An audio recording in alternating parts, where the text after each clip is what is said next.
Hello and welcome to my YouTube channel Root Base. मैं हूं विनोद और मैं आज झारखंड बीएड एग्जाम्स के लिए 10 ऐसे इम्पोर्टेंट क्वेश्चंस को लेकर के आया हूं जो आपके लिए बहुत ही ज़्यादा इम्पोर्टेंस है। टीचिंग एप्टीट्यूड का 10 इम्पोर्टेंट क्वेश्चंस आप लोग बने रहिए अंत तक। आप लोगों को 10 क्वेश्चंस सारे समझ में आने वाले हैं। सारे वेरी इंपॉर्टेंट क्वेश्चंस में से भी एक है। तो पहला क्वेश्चन आपके पास जो है वो क्या है, मनुष्य की अंतर्निहित पूर्णता को अभिव्यक्त करना ही शिक्षा है। शिक्षा की यह परिभाषा किसने दी थी? तो पहला ऑप्शन आपके पास है प्लेटो, दूसरा ऑप्शन है रूसो और तीसरा है विवेकानंद और चौथा ऑप्शन है महात्मा गांधी। तो मनुष्य की अंतर्निहित पूर्णता को अभिव्यक्त करना ही शिक्षा है। शिक्षा की यह परिभाषा किसने दी थी? आपके पास 4 ऑप्शंस हैं। जल्दी से आप लोग कमेंट करो कि इसका आंसर क्या होगा। तो इसका आंसर होगा स्वामी विवेकानंद ने कहा था कि मनुष्य की अंतर्निहित पूर्णता को अभिव्यक्त करना ही शिक्षा है। तो ऑप्शन नंबर सी इसका सही आंसर होगा। अब आते हैं हम लोग दूसरे क्वेश्चन में। तो दूसरा क्वेश्चन क्या है, शिक्षा से मेरा अभिप्राय बालक तथा प्रौढ़ के शरीर, मन तथा आत्मा में अंतर्निहित शक्तियों के सर्वग्रीकृत प्रकटीकरण से है। यह कथन किस शिक्षार्थी का है? तो आपके पास 4 ऑप्शन हैं। पहला ऑप्शन है अरास्तु, दूसरा है फ्रोबिल और तीसरा है टैगोर और चौथा है महात्मा गांधी। तो आपके पास 4 ऑप्शंस में से कौन सा सही आंसर होगा? शिक्षा से मेरा अभिप्राय बालक तथा प्रौढ़ के शरीर, मन तथा आत्मा में अंतर्निहित शक्तियों के सर्वग्रीकृत प्रकटीकरण से है। तो इसका ऑप्शन होगा आपका चौथा नंबर महात्मा गांधी।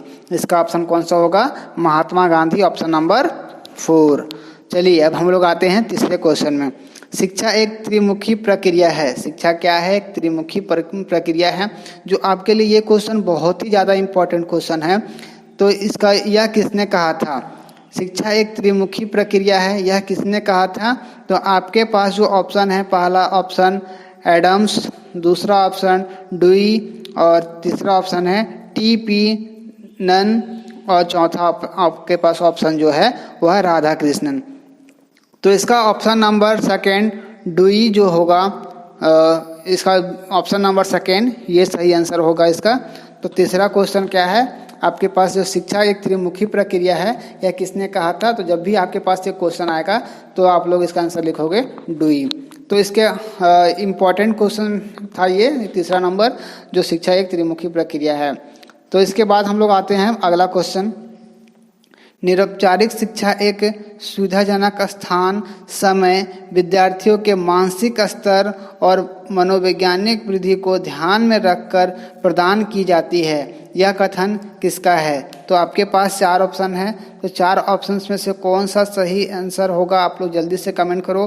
तो पहला ऑप्शन आपके पास जो है जे महांते, दूसरा ऑप्शन जो है एस के मूर्ति और तीसरा है बेयर्ड और चौथा ऑप्शन है आपके पास अंतर्राष्ट्रीय शिक्षा आयोग। तो इसका ऑप्शन नंबर फर्स्ट सही हो जाएगा। जे महांते ने बतलाया था कि निरौपचारिक शिक्षा एक सुविधाजनक स्थान, समय, विद्यार्थी के मानसिक स्तर और मनोवैज्ञानिक वृद्धि को ध्यान में रखकर प्रदान की जाती है। तो ऑप्शन नंबर 1 सही हो जाएगा इसका, जे महांते। अब आप लोग आते हैं 5वें क्वेश्चन में। तो 5वां क्वेश्चन आपके पास क्या है? केवल पुस्तकीय ज्ञान से नहीं चलेगा। केवल पुस्तकीय ज्ञान से नहीं चलेगा। हमें ऐसी शिक्षा की आवश्यकता है जिससे कोई व्यक्ति अपने पैरों पर खड़ा हो सके। यह किसने कहा था? केवल पुस्तकीय ज्ञान से नहीं चलेगा। इसका मतलब क्या है कि हम लोग केवल किताब में पढ़ करके हम लोगों का काम नहीं चलने वाला है।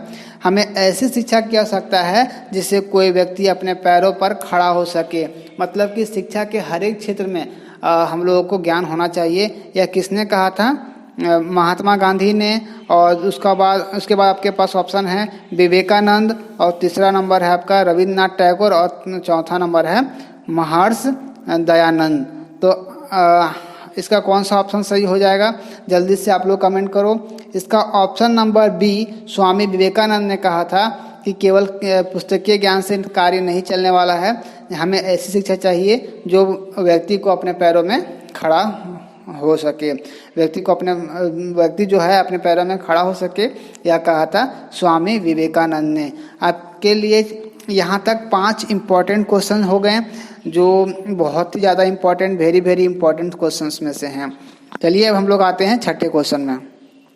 छठा क्वेश्चन आपके पास जो है वो क्या है, शिक्षा मनुष्य की जन्मजात प्रवृत्तियों का स्वाभाविक सर्वांगीण और प्रगतिशील विकास है, यह किसने कहा था? तो आपके पास जो ऑप्शन है फ्रोबिल, और दूसरा है पेस्टालोजी, और तीसरा नंबर है महात्मा गांधी, और चौथा नंबर है रविन्द्रनाथ टैगोर। तो शिक्षा मनुष्य के जन्मजात प्रवृत्तियों का स्वाभाविक सर्वांगीण और प्रगतिशील विकास है, यह कहा था किसने कहा था? ये ऑप्शन नंबर सेकेंड पेस्टालोजी जो आपका ऑप्शन नंबर सेकेंड होगा वो सही आंसर होगा। अब अगला क्वेश्चन हम लोग के पास है, समस्त शिक्षा का सच्चा उद्देश्य व्यक्ति के आदर्श की पूर्ण प्राप्ति है, यह आदर्श संतुलित व्यक्तित्व है, यह कथन किसका है? तो आपके पास जो ऑप्शन है, पहला ऑप्शन है स्वामी विवेकानंद, दूसरा ऑप्शन है आपके पास जाकिर हुसैन, और तीसरा ऑप्शन है रूसो, और चौथा नंबर है फ्रेडरिक ट्रैक्सी। ये ऑप्शन नंबर जो आपका 4 होगा, फ्रेडरिक ट्रैक्सी जो है ऑप्शन नंबर 4 इसका सही होगा। अब देखिए आपके पास जो क्वेश्चन है बहुत ही ज़्यादा important question, very very important question है, इसको आप लोग जरूर से जरूर करोगे। आपके पास जो क्वेश्चन है, राष्ट्रीय एकता और राष्ट्रीय मेल का आधार राष्ट्रीय अनुशासन, यह किसने कहा था? राष्ट्रीय एकता और राष्ट्रीय मेल का आधार राष्ट्रीय अनुशासन है, यह किसने कहा? पहला नंबर ऑप्शन है आपके पास महात्मा गांधी, दूसरा नंबर ऑप्शन है पंडित नेहरू, और तीसरा नंबर डॉक्टर राजेंद्र प्रसाद, और चौथा नंबर डॉक्टर राधा कृष्णन। तो यहाँ पर जो ऑप्शन 4 ऑप्शन है, तो इसमें से आप लोगों को बतलाना है कि सही आंसर कौन सा है। इसका आंसर आप लोग बताओगे, क्योंकि ये बहुत ही ज़्यादा इंपॉर्टेंट क्वेश्चन है, वेरी वेरी इंपॉर्टेंट क्वेश्चन। जल्दी से इसका आंसर आप लोग कमेंट करो। तो यहाँ पर राष्ट्रीय एकता और राष्ट्रीय मेल का आधार जो है राष्ट्रीय अनुशासन है, ये किसने कहा था? डॉक्टर राधा कृष्णन ने कहा था। बहुत ही ज़्यादा important question, very very important question. अब अगला क्वेश्चन जो हम लोगों के पास है वो क्या है, शिक्षा इतनी व्यापक होनी चाहिए जितना कि मानव। शिक्षा इतनी व्यापक होनी चाहिए जितना कि मानव, उसमें जो भी शक्तियाँ हैं शिक्षा को उन्हें पोषित और प्रदर्शित करना चाहिए, यह किसका कथन है? पहला ऑप्शन आपके पास है डुवी, और दूसरा ऑप्शन है जैक्स, और तीसरा ऑप्शन है वेबस्टर, और चौथा ऑप्शन है आपके पास इमर्सन। तो ऑप्शन नंबर 4 जो होगा इमर्सन, ये आपका सही आंसर होगा, ऑप्शन नंबर 4 इमर्सन। अब हम लोग आते हैं आखिरी क्वेश्चन में, राष्ट्रीय एकता के प्रश्न में, बहुत ही ज़्यादा important question, very very important question. तो यहाँ पर राष्ट्रीय एकता के प्रश्न में जीवन की प्रत्येक वस्तु आ जाती है। राष्ट्रीय एकता के प्रश्न में जीवन की प्रत्येक वस्तु आ जाती है, शिक्षा का स्थान इन सब से ऊपर है, यह कथन किसने कहा था? जल्दी से इसका आंसर आप लोग कमेंट करो। तो आपके पास 4 ऑप्शन है, 4 ऑप्शंस में से सही ऑप्शन कौन सा होगा? जल्दी से आप लोग बताओ। पहला नंबर ऑप्शन है आपके पास रविन्द्रनाथ टैगोर, दूसरा ऑप्शन है पंडित नेहरू, तीसरा नंबर ऑप्शन है डॉक्टर संपूर्णानंद, और चौथा नंबर है श्री प्रकाश।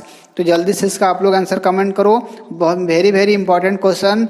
तो इसका ऑप्शन नंबर जो होगा बी, पंडित नेहरू, जवाहरलाल नेहरू जो होगा पंडित नेहरू, यहाँ पर ऑप्शन नंबर बी ये सही आंसर होगा। राष्ट्रीय एकता के प्रश्न में जब राष्ट्रीय एकता का बात किया जाता है तो इसमें जीवन के जो है प्रत्येक वस्तु आ जाती है। तो शिक्षा का जो स्थान है इन सबसे ऊपर है, सबसे ऊपर जो स्थान है वह क्या है? शिक्षा का स्थान है, यह कहा था पंडित नेहरू ने, जो ऑप्शन नंबर बी इसका सही आंसर होगा।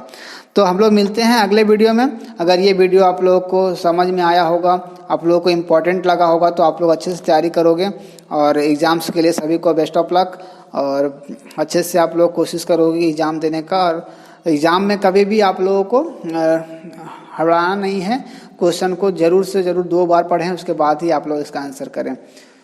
और मेरे चैनल को सब्सक्राइब कर लें ऐसे ही वीडियोस के लिए, और बेल आइकन को भी प्रेस कर लें ताकि जो मैं वीडियो अपलोड करूंगा उसका नोटिफिकेशन आप लोगों को सबसे पहले पहुंचे। मिलता हूं अगले वीडियो में, तब तक के लिए थैंक यू, टेक केयर, जय हिंद।